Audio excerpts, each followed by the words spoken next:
ஆமாம். சந்துரு, அம்மாவுக்கு மரியாதை தெரியவில்லை என்று குற்றம் கண்டுபிடித்தாயே, உனக்கு எவ்வளவு மரியாதை தெரிந்தது? பலர் முன்னிலையில் அப்படியா பேசுவது? என்றான் சினம் பொங்கும் குரலில். அது என் விஷயம். இதில் தலையிட உனக்கு ஒருவித உரிமையும் இல்லை. உன் காரியத்தை பார்த்து கொண்டு போ. நானும் கிடக்கிறது என்று பார்க்கிறேன். இந்த வீட்டில் நடக்கும் அக்கிரமங்களுக்கு ஒரு முடிவு ஏற்படாமலா போய்விடப் போகிறது என்று உக்கிரமாக கூறிய சந்திரசேகரன் படீர் என்று காரின் கதவை சாத்திவிட்டு காரை திருப்பிச் சென்றான். சந்திரசேகரனிடம் திடீரென்று காணப்பட்ட அந்த துவேஷ மனப்பான்மை ஈஸ்வரனுக்கு புரியாத ஒரு புதிராக இருந்தது. வெகு நேரம் அண்ணன் சென்ற திக்கையே பார்த்து கொண்டு பிரமிப்புடன் நின்ற அவன் பின்னால் காலடி சத்தம் கேட்டு திரும்பி பார்த்தான். அண்ணன் நடை போட்டு கொண்டு வந்து நின்ற கிரிஜா, இன்று காலையில் விழித்த முகம் நல்ல முகம் இல்லை போலிருக்கிறது. அண்ணா ஒரு பங்கு கோபித்துக் கொண்டால் நீங்கள் 2 பங்கு கோபித்துக் கொள்கிறீர்கள். அவருடன் வீண் சண்டை எதற்கு? அவரை சொல்லி குற்றமே இல்லை. அத்தைக்கு சில சமயங்களில் மரியாதையே தெரியவில்லை. பெண்ணாய் பிறந்தவர்களுக்கு இவ்வளவு கோபம் ஆகவே ஆகாது என்றாள். படீரென்று அவளது அழகிய கன்னத்தில் ஓங்கி ஒரு அறை வைக்க வேண்டும் போன்று ஈஸ்வரனுக்கு கோபம் ஏற்பட்டது. அவர்களது குணத்தை பிறர் வர்ணிக்க தேவையே இல்லை, எனக்கு தெரியும் என படபடப்பாக பேசிய ஈஸ்வரனுக்கு கிரிஜா மீது அது சமயம் வெறுப்புதான் ஏற்பட்டது. அண்ணாவின் சுடுமொழிகளாலும் கிரிஜாவின் விஷமமான வார்த்தைகளாலும் மனம் புண்பட்டு போன அவன் ஆபீஸிற்கு போக இச்சையின்றி மேலே சென்றான். அழுது அழுது தர்மாம்பாளுக்கு தலைவலி கண்டிருந்தது. தாயின் அறைக்குள்ளே சென்று மீண்டும் அவளை சமாதானம் செய்ய எண்ணி அங்கு சென்ற ஈஸ்வரன் ஒரு அற்புத காட்சியை கண்டான். தனது மடி மீது தலையை வைத்து படுத்திருந்த தர்மாம்பாளின் நெற்றியிலே மருந்தை தடவி கொண்டிருந்த தேவகியின் அந்த தோற்றம் ஏனோ அவனுக்கு விவரிக்க முடியாத ஒரு ஆனந்தத்தை கொடுத்தது. நோயாளியான பசுபதி ஐயரின் மனதிற்கு பெரும் அதிர்ச்சியை தருதல் தகாது என்ற காரணம் பற்றி ஈஸ்வரன் தனது தாயாருக்கும் அண்ணாவுக்கும் இடையே அன்று காலை நடந்த அந்த சிறிய மனஸ்தாபத்தை பெரியவர் காது வரை செல்லும்படி விடாது சாமர்த்தியமாக அடக்கிவிட்டான். எனினும் தர்மாம்பாள் சமாதானமே அடையவில்லை. 4 பேர் முன்னிலையில் தன் பிள்ளை தன்னை அவமானப்படுத்தி விட்டதை அவளால் எளிதில் மறக்கவே முடியவில்லை. நினைக்கும் பொழுதெல்லாம் அவள் நெஞ்சம் துக்கத்தாலும் ஆத்திரத்தாலும் குமுறியது. ஆனால் தர்மாம்பாள் தன் மனதை வேதனை செய்த அந்த வருத்தத்தை அதிக நாட்கள் அனுபவிக்கவில்லை என்றே கூற வேண்டும். அந்த சம்பவம் நடந்து 4-5 நாட்களே சென்றிருந்தன.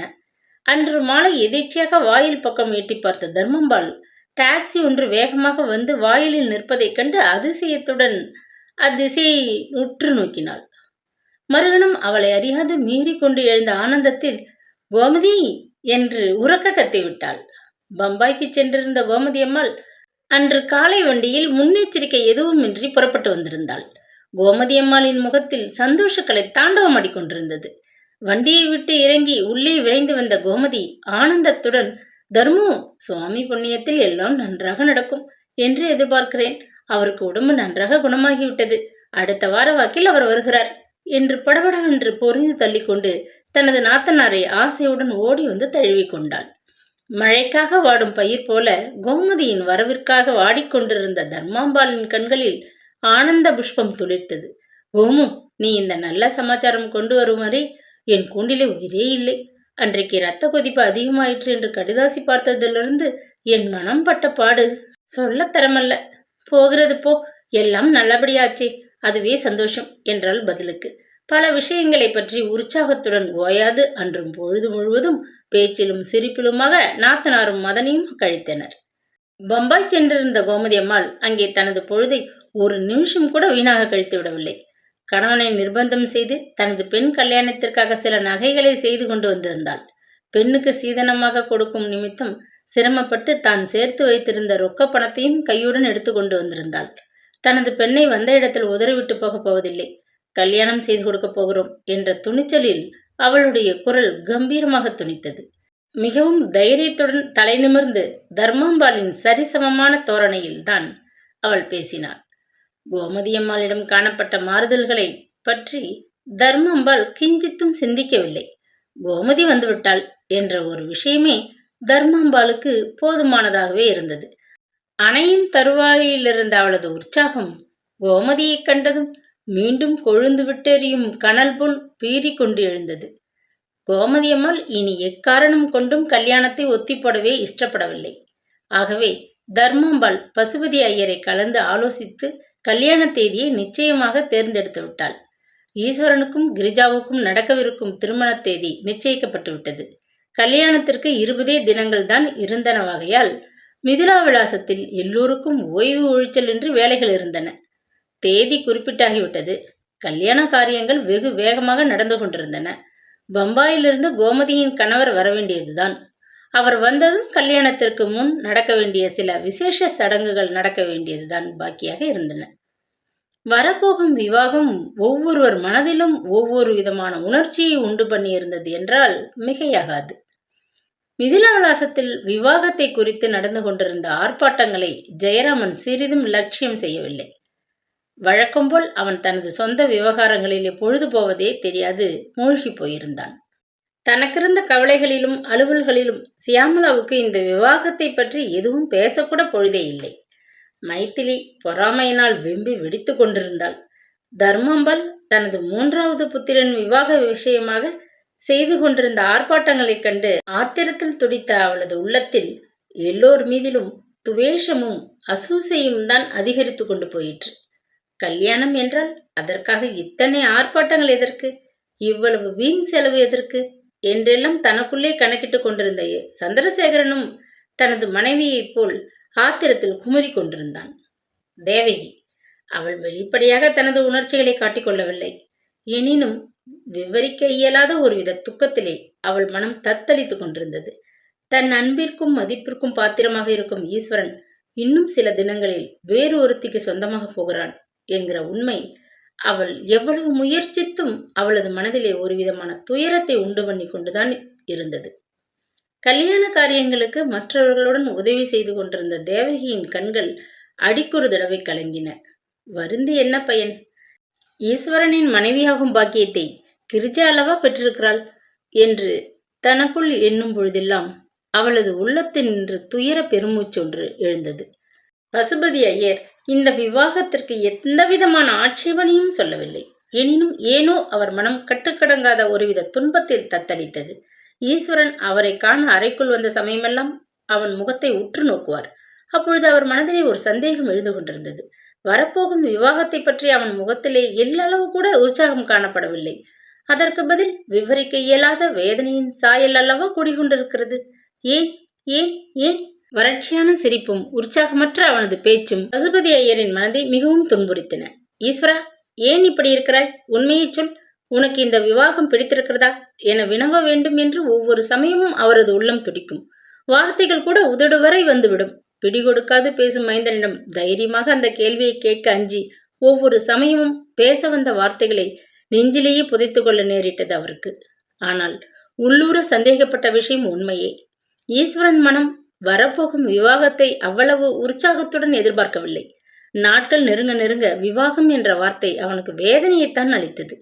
ஈஸ்வரன் மனம் திடீரென்று புரட்சிகரமான ஒரு மாறுதலை அடைந்திருப்பதை பற்றி ஒருவருமே அறிந்திருக்கவில்லை.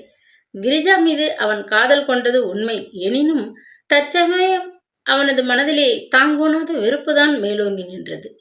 மெருகு நீங்கி மாசுபடிந்து நிற்கும் பொம்மையைக் கண்டு சலிப்படைந்து போன பச்சிளம் குழந்தையைப் போல் கிரிஜாவின் மோகன எழிலில் ஈஸ்வரன் சலிப்படைந்து போயிருந்தான். வெளிப்பார்வைக்கு பிரமிக்க வைத்த அவளது எழிலுக்கு அப்பால் தென்பட்ட அவளது குணங்கள் ஒவ்வொன்றும் நாளடைவில் அவனுக்கு நன்றாக புலனாகியது.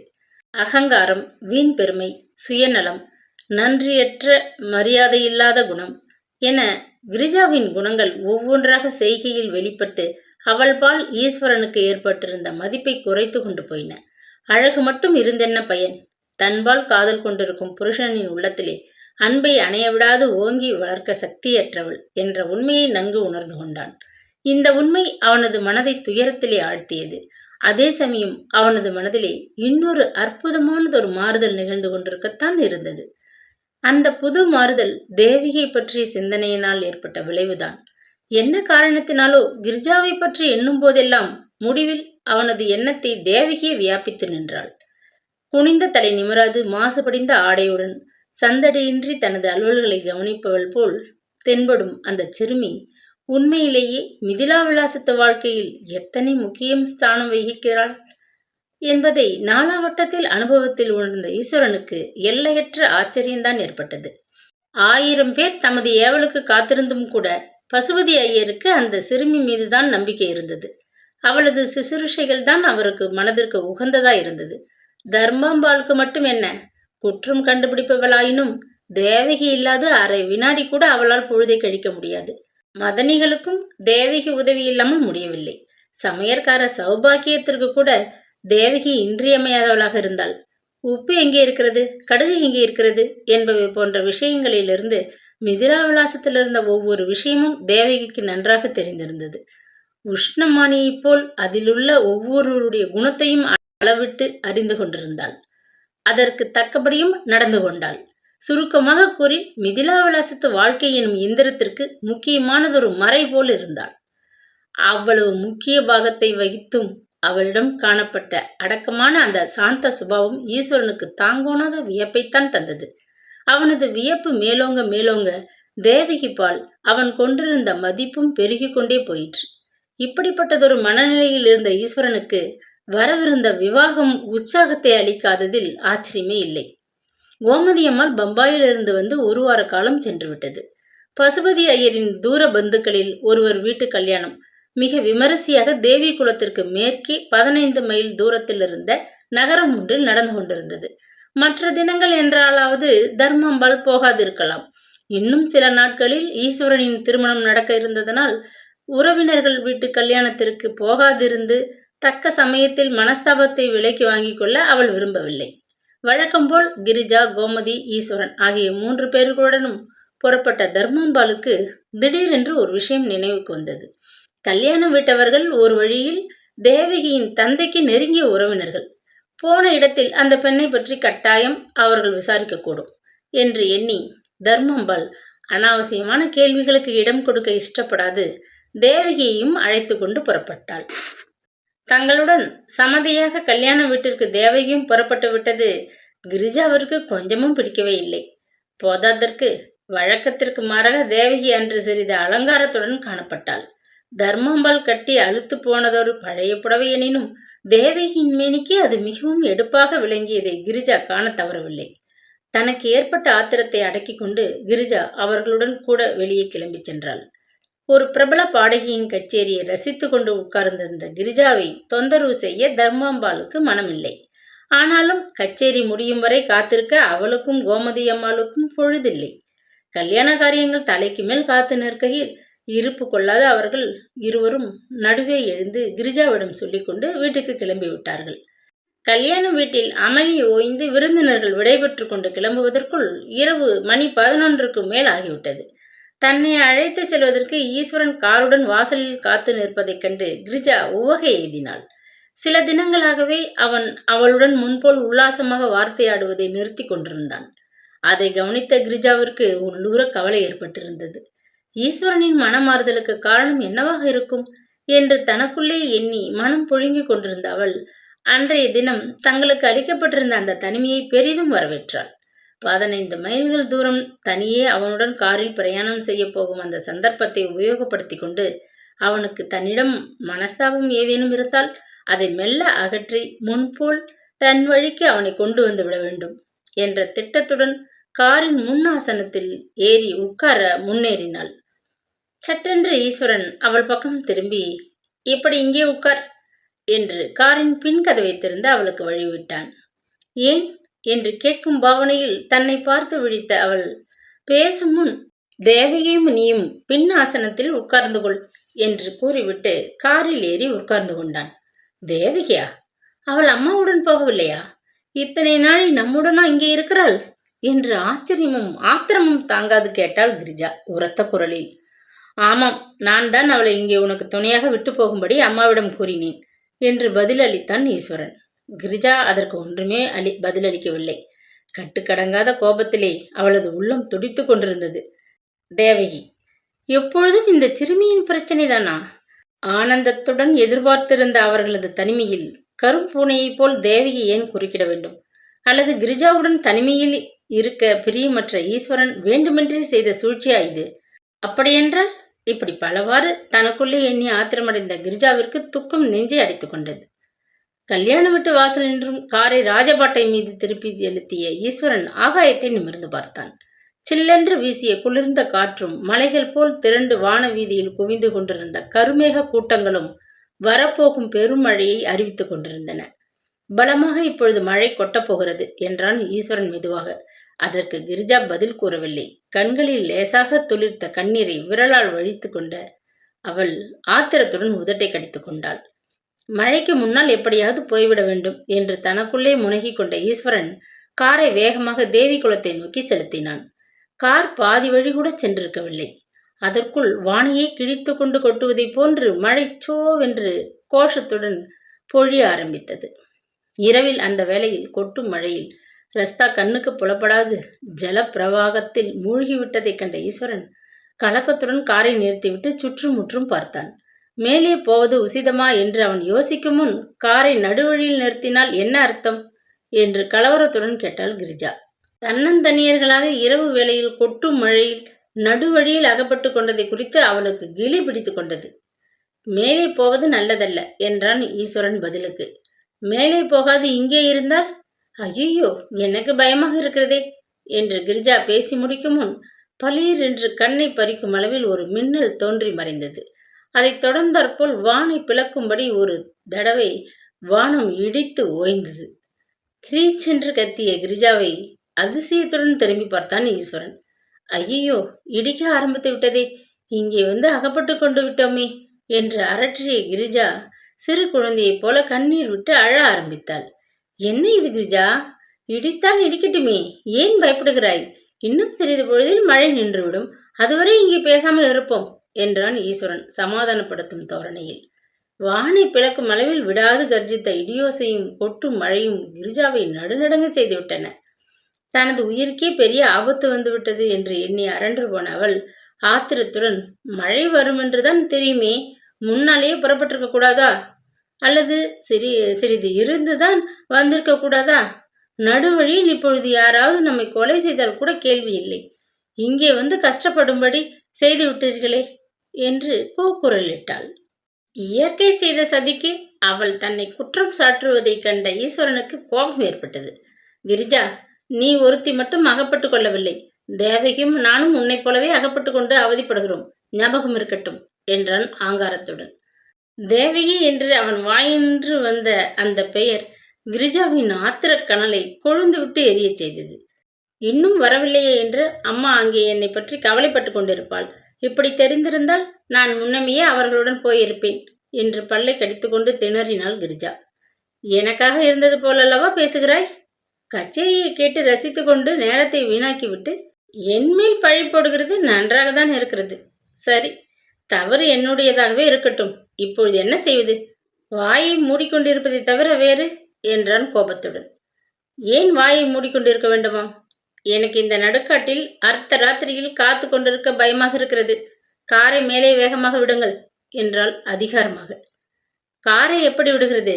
வழியே தெரியவில்லையே, கொஞ்சம் பொறுமையாக இரு என்றான் ஈஸ்வரன் சிரமத்துடன் சினத்தை அடக்கி கொண்டு. அதெல்லாம் எனக்கு தெரியாது. என்னை இந்த கணத்தில் வீட்டில் கொண்டு போய் சேர்க்க வேண்டும். பாவம் அம்மா இத்தனை நேரம் என்ன கவலைப்படுகிறார்களோ என்று அரற்றினாள் கிரிஜா. உன்னை போல்தான் அகப்பட்டு கொண்டிருக்கிறோம் நாங்கள் இருவரும். அதை ஏன் யோசிக்க மாட்டேன் என்கிறாய்? காரை இந்த மழையில் நான் செலுத்தினால் ஏதாவது ஆபத்து தான் ஏற்படும் என்று சினம் பொங்கும் குரலில் கத்தினான் ஈஸ்வரன். எனக்கு அதெல்லாம் தெரியாது. என்னை கொண்டு போய் என் தாயாரிடம் சேர்த்து விடுங்கள், எனக்கு பயமாக இருக்கிறது என்று கண்ணீரிடையே கூச்சலிட்ட கிரிஜாவின் பிடிவாதம் ஈஸ்வரனால் தாங்கவே முடியவில்லை. டேமிட் என்று உரிமையவன் பல்லை நரநரவென்று கடித்து கொண்டு காரை கொட்டும் மழையிலேயே வேகமாக செலுத்த ஆரம்பித்தான்.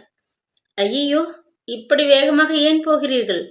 உங்கள் கோபத்தை காரின் மீதா காட்ட வேண்டும் என்று பின்னாசனத்திலிருந்து கத்திய கிரிஜாவின் குரல் அவனது பொறுமையின் எண்ணத்தை சோதித்து விடவே, நீ கொஞ்சம் பேசாமல் இருக்க மாட்டாயா என்று சினத்துடன் கேட்ட ஈஸ்வரன் சடக்கென பின்பக்கம் திரும்பினான்.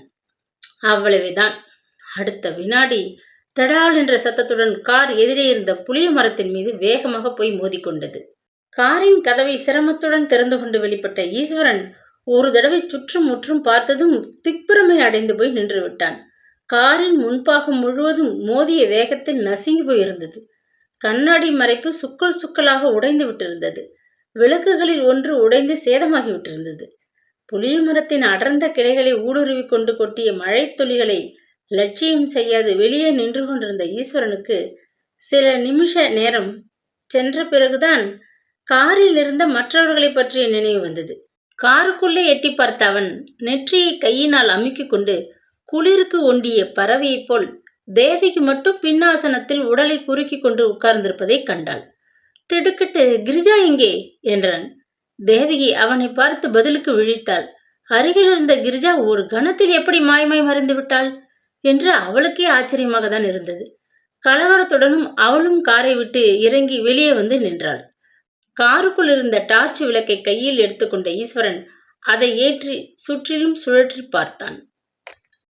அம்மாஞ்சி என்று உரத்த குரலில் கிளியுடன் கூவிய தேவகி சுட்டிக்காட்டிய திக்கை நோக்கி விளக்கை சுழற்றிய ஈஸ்வரன் பயந்தே போய்விட்டான்.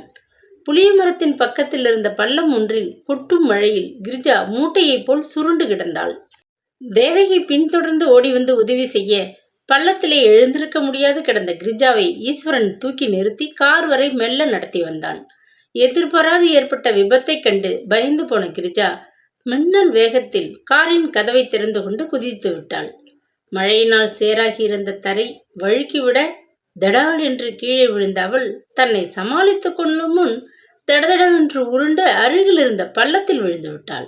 கொட்டும் மழை எழுப்பிய சப்தத்தில் அவள் போட்ட கூச்சல் மற்றவர்கள் காதுகளுக்கு கேட்கவே இல்லை. சேற்றிலும் மழையிலும் நனைந்து நாசமடைந்திருந்த உடையுடன் அலங்கோலமாக முணங்கிக் கொண்டு வந்து காரில் ஏறிக்கொண்ட கிரிஜா சிறு குழந்தையைப் போல் தேம்பி தேம்பி அழ ஆரம்பித்தாள். உருண்டு விழுந்ததனால் லேசாக கை மீது ஏற்பட்டிருந்த சிறு காயங்களின் வேதனையை அவளால் சகிக்க முடியவில்லை.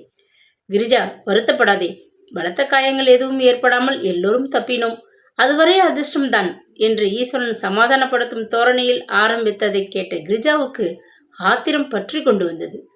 தனது அலங்கோல நிலைமைக்கும் அவனது அஜாக்கிரதையே காரணம் என வெகுண்ட அவள், என் மேல் பட்டிருக்கும் காயங்கள் போதாதாக்கும், இன்னும் கைகால் முறியவில்லையே என்று உங்களுக்கு குறைவாக இருக்கிறதா, அல்லது இந்த விபத்தில் நான் சாகாது பிழைத்து விட்டேனே என்று ஆச்சரியமாக இருக்கிறதா என்று குரோதத்துடன் உரத்த குரலில் கத்தினாள்.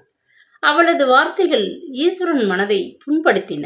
எனினும் அவன் அதை பொருட்படுத்தாமல், எனக்கு கூட லேசாக காயம் ஏற்பட்டிருக்கிறது, முன்பக்க கண்ணாடி உடைந்து வலது முழங்கையில் குத்தி காயப்படுத்தி இருக்கிறது, தேவகிக்கு கூட நெற்றியில் நல்ல அடிபட்டு வீங்கி விட்டது, 3 பேரும் சொற்ப காயங்களுடன் தப்பினோம், அதுவரை நாம் செய்த பாக்கியம்தான். நீ கதவை திறந்து வெளியில் குதித்தினால்தான் பள்ளத்தில் விழும்படி நேர்ந்தது, நீ கதவை திறந்திருக்கவே கூடாது, அந்த சமயத்தில் பயத்தினால் அப்படி செய்து விட்டாய் என்று தேர்தலாக கூறினான். கீழே குதித்தது தனது பிசகு என்றாலும் கிரிஜாவுக்கு இருந்த மனநிலையில் அதை ஒப்புக்கொள்ள சிறிதும் இஷ்டமே இல்லை. நான் குதித்ததனால் இந்த மட்டுமாவது உயிருடன் இருக்கிறேன், யார் கண்டார்கள், உட்கார்ந்திருந்தால் கண்ணாடி உடைந்து என் கண்கள் நாசமாகிவிட்டிருக்கலாம் என்றால் எரிச்சல் அடங்காத குரலில். அப்படி ஒன்றும் நேர்ந்திருக்காது, தேவகி காருக்குள் தானே உட்கார்ந்திருந்தாள், அவளுக்கு நீ கூறுவது போன்ற ஆபத்து ஒன்றும் நேரவில்லையே, கீழே விழுந்த அதிர்ச்சியில் உனக்கு கலவரம் ஏற்பட்டிருக்கிறது, அவ்வளவுதான் என்று கோபத்தை அடக்கி கொண்டு நிதானமாக கூறினான் ஈஸ்வரன்.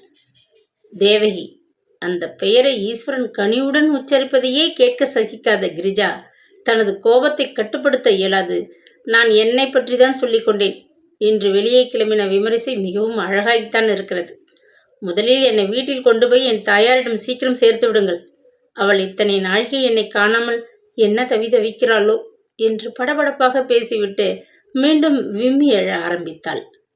நீ அழுவதனால் பிரயோஜனம் இல்லை கிரிஜா, வண்டி இனிமேல் ஒரு அடி கூட நகராது, மரத்தின் மீது மோதிய வேகத்தில் என்ஜின் பழுதடைந்து போயிருக்கிறது, அதனால் என்று முடிக்காது நிறுத்தினான் தாழ்ந்த குரலில். கண்ணீரை துடைத்து கொண்ட கிரிஜா துள்ளி நிமிர்ந்து உட்கார்ந்து கொண்டாள். அப்படியென்றால் இந்த சப்பாத்தி காட்டில் நட்ட நடுநிசையில் கொட்டும் மழையில் ஈர உடைகளுடன் குளிரில் நடுங்க நான் இங்கேயே உட்கார்ந்திருக்க வேண்டுமா? வேடிக்கையாகத்தான் இருக்கிறது நீங்க சொல்கிறது என்று உரத்த குரலில் கோபத்துடன் கத்தினாள். நீ மறுபடியும் நான் நான் என்றே பேசுகிறாயே ஒழிய மற்றவர்களை பற்றி சிந்திக்க மாட்டேன் என்கிறாயே, மழை நன்றாக நிற்கும் வரையில் இங்கேயே இருப்பதைத் தவிர வேறு வழி இல்லையே என்றான் எரிச்சலுடன். மற்றவர்களை பற்றி எனக்கு அக்கறை இல்லை. நான் ஒருத்திதானே மழையில் நனைந்து சேற்றில் ஊறி கல்லில் இடறி காயமடைந்திருப்பவள். நீங்கள் புருஷர், துணிவுடன் இங்கே ஒரு நாள் முழுவதும் இருக்கலாம். நான் அப்படியல்லவே. என் தாயார் என்னை காணாது தவித்துக் கொண்டிருப்பாள் என்று கூறி முடித்த கிரிஜா, இப்படி நடக்கும் என்று தெரிந்திருந்தால் இந்த பாழாய் போன கல்யாணத்திற்கு புறப்பட்டு வந்திருக்கவே மாட்டேன் என்று முணுமுணுத்தாள். இப்படி நடக்கும் என்று எனக்கும் தெரிந்திருந்தால் நானும் புறப்பட்டு வந்திருக்கவே மாட்டேன். இப்படி நடக்கலாம் என்று யாருக்குத்தான் ஜோசியம் தெரியும்? நான் சொன்னதை நீ கேட்காததனால்தான் இந்த விபத்து நடந்தது. சிறிது பொறுத்து போகலாம் என்று கூறியதை கேட்காது பிடிவாதம் பிடித்தாய் என்றான் ஈஸ்வரன் அலுப்புடன். அதை கேட்ட கிரிஜா தாங்கோணாத கோபத்துடன், என் பிடிவாதத்தின் மீது பழியை ஏன் போட வேண்டும்? நீங்கள் கண்மூடித்தனமாக காரை ஓட்டி எல்லோரையும் யமலோகத்திற்கு அனுப்ப பார்த்தது என்னுடைய பிசகா? வெகு அழகுதான் என்று கூச்சலிட்டாள். அதை கேட்ட ஈஸ்வரன் கடும் கோபமடைந்தான். எனினும் மேலே தர்க்கித்து சண்டையை வளர்க்க விரும்பாது, சரி, பிசகு என்னுடையதாகவே இருக்கட்டும், அதற்கு நான் வருந்துகிறேன், மன்னித்துக்கொள் கிரிஜா என்று கூறிவிட்டு வெறுப்பினால் மௌனமானான். ஆனால் கிரிஜா அத்துடன் விடவில்லை. மன்னிப்பு என்று பகட்டு சொற்களை நான் இப்பொழுது கேட்க விரும்பவில்லை. என்னை என் தாயாரிடம் கொண்டு உடனே சேர்ப்பித்து விடுங்கள். அது மட்டும் செய்தால் போதும் என்றால் உத்தரவிடும் தோரணையில்.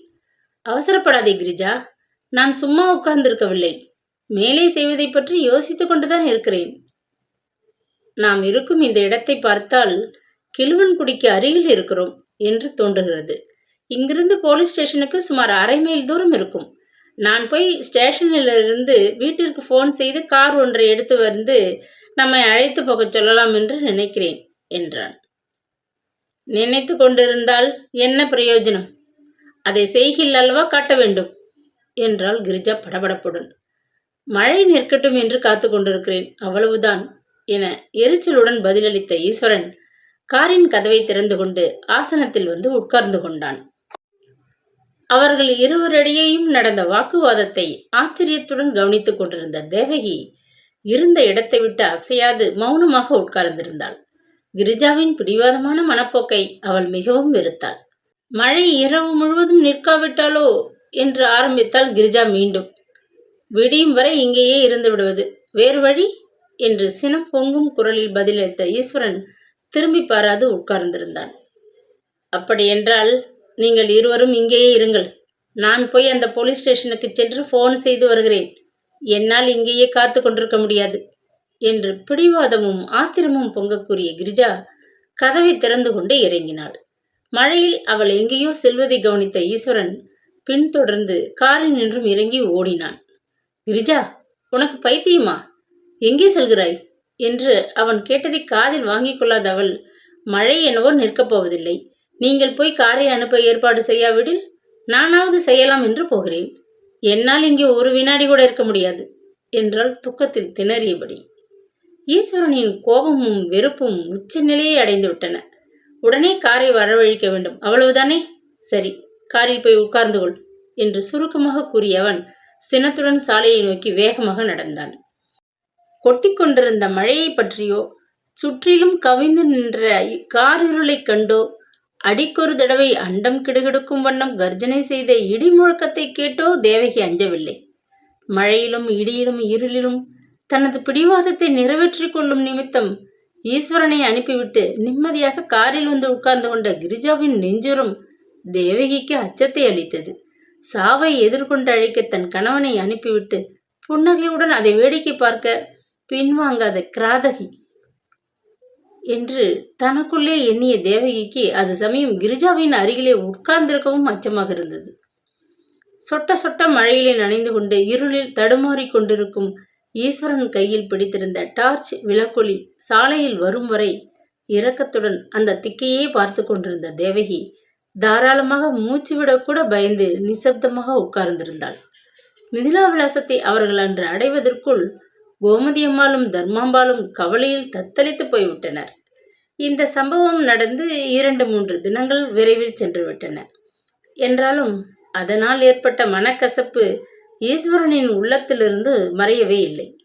கிரிஜாவின் சுயநல மனப்பான்மையையும் நேரில் கண்டு அனுபவித்த அவனுக்கு அவள் மேல் தாங்கோணாத வெறுப்புதான் ஏற்பட்டது. தனது அறைக்குள்ளேயே அவன் மறைவாக இருந்து பொழுதை கழித்து கொண்டிருந்தான். அன்று இரவு போஜனத்திற்கு பின் தன் அறைக்கு சென்று தாழிட்டு கொண்ட ஈஸ்வரன் செய்யும் வகை தெரியாது அறைக்குள் முன்னும் பின்னும் உலாவிக் கொண்டிருந்தான். அன்று சாயங்காலம் பம்பாயிலிருந்து வந்த தந்தியை பற்றி அறிந்ததிலிருந்து அவனது மனக்குழப்பம் மேலும் அதிகரித்தது. வெள்ளிக்கிழமை காலை வண்டிக்கு வருவதாகவும் வந்தவுடனேயே அன்று மாலை கல்யாணத்திற்கு முன் நடத்த வேண்டிய முக்கிய சடங்குகளை நடத்தி கொள்ளலாம் என்றும் விரிவாக தந்தி ஒன்றை கிரிஜாவின் தந்தை தர்மாம்பாளுக்கு கொடுத்திருந்தார். தந்தியை கண்டவுடன் தர்மாம்பாள் உற்சாகத்தில் ஆர்ப்பரித்தாள். ஆனால் ஈஸ்வரனுக்கு தந்தி அந்த ஆனந்தத்தை கொடுப்பதற்கு பதில் விவரிக்க இயலாத வேதனையை தான் கொடுத்தது. 4 மாதங்களுக்கு முன்பு என்றிருந்தால் இந்த செய்தி அவனது ஹிருதயத்தை ஆனந்தத்தில் ஆழச் செய்யும். மோகனை எழில்படைத்த மங்கை கிரிஜாவின் எதிர்கரத்தை பிடிக்கும் சுபதினத்தை ஆவலுடன் பார்த்து ஏங்கி தவித்து கொண்டிருப்பான். ஆனால் இப்பொழுது அவன் மனம் முற்றிலும் மாறுபாட்டடைந்திருந்தது. பிடிவாதமும் சுயநலமும் கொண்ட கிரிஜா தனக்கு ஏற்ற மனைவியாவாளா?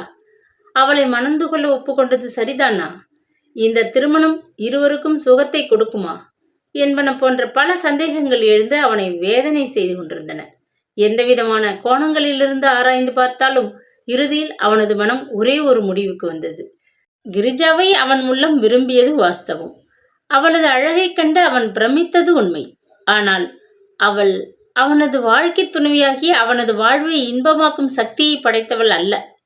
வரப்போகும் விவாகம் அவனது வாழ்வை நரகமாக்கும் பெரும் பாழுங்கிணறு என்பதுதான் அந்த முடிவு. கிரிஜா தனக்கு உகந்த மனைவி அல்ல என்று தனக்குள்ளே தேர்ந்து உணர்ந்த பின்பு ஈஸ்வரனுக்கு மேலே என்ன செய்வதென்று ஒன்றுமே புலப்படவில்லை. தேவிகுலம் முழுவதும் அவன் கிரிஜாவை மணக்கப் போகிறான் என்ற விஷயம் பகிரங்கமாகி இருந்தது. வெள்ளிக்கிழமை காலை கிரிஜாவின் தந்தை வந்ததும் விரைவில் காரியங்கள் நடைபெற இருந்தன. இன்னும் சில தினங்களில் கிரிஜா அவனது வாழ்க்கை துணைவியாகிவிடுவாள். இந்த நிலையில் விவாகம் வேண்டாம் என்று எப்படி நிறுத்த முடியும்? நிறுத்தாது வாளாவிருந்தாலோ வாழ்க்கையின் இறுதி வரை துன்பம் என்னும் விலங்கை தரித்து கொள்ள தயாராக வேண்டும். திடீரென்று வேண்டாம் என்று நிறுத்தினால் ஊராரின் பரிகாசத்திற்கும் உறவினர் மனஸ்தாபத்திற்கும் இலக்காக நேரிடும். பல யோசித்து மனம் கலங்கிய ஈஸ்வரன் முடிவில் ஏதோ தீர்மானத்திற்கு வந்தவனாக அறையின் கதவை திறந்து கொண்டு வராந்தாவிற்கு வந்தான். தாயாரின் அறையின் முன்னால் வந்து நின்ற அவன் தயக்கத்துடன் சிறிது நேரம் நின்றான். உள்ளே நித்திரை செய்து கொண்டிருந்த தாயை எழுப்பி இரவின் அந்த வேளையில் என்ன கூறுவது என்று சிந்தித்தவனாய் வராந்தா கைப்பிடி சுவர் மேல் யோசனையுடன் நின்று கொண்டிருந்தான். மாடிப்படி மீது வேகமாக ஒலித்த காலடி ஓசையை கேட்டு அந்த பக்கம் நோக்கினான். இரவு வெகு நேரமாகிய பின்பே வீட்டிற்கு திரும்பி வந்து கொண்டிருந்த ஜெயராமன் மாடிப்படி மீது வழக்கம் போல் பலமாக சப்தத்தை எழுப்பிக் கொண்டு பொறுமையற்றவனாக சியாமலா கதவை திறப்பதற்குள் படபடவென்று வேகமாக கதவை இடித்து கொண்டு நின்றான். தூக்கத்தில் நின்றும் விழித்து கொண்டு எழுந்த சந்திரசேகரன் படுக்கையில் நின்றும் துள்ளி எழுந்து மின்சார விளக்கை ஏற்றினான்.